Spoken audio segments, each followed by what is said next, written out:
I'm going to show you how to change sharing permissions in Google Slides, so open the presentation you need to update. The Share button is in the top right corner. Click it. The Share dialog opens, and it shows two main areas. The first one is called People with Access.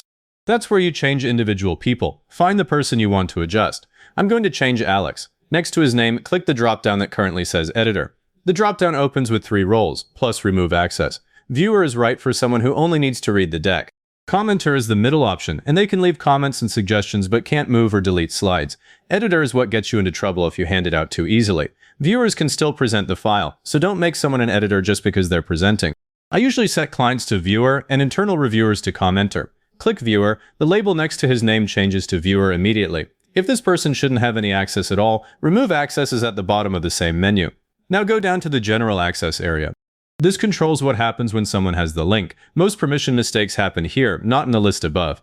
Click the drop-down next to General Access. If it's set to Restricted, only the people you've added can open the file. Restricted is the default, and it is the one I keep for anything sensitive.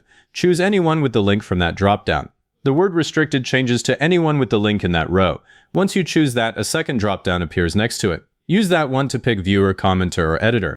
I'd keep this at Viewer unless you're actively working with a team. Anyone with the link as Editor means someone who forwards the link can also edit your presentation, and that's how decks get messed up. For a client deck, Viewer is exactly what I want.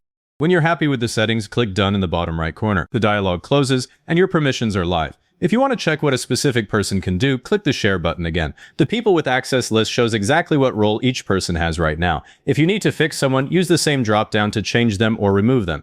Also, if you're sending this deck to a large group, I'd skip adding everyone individually. Just use anyone with the link as Viewer and send that link. If this helped, hit the like button, subscribe, and leave a comment saying this was helpful. That comment is what pushes this to other people looking for the same thing.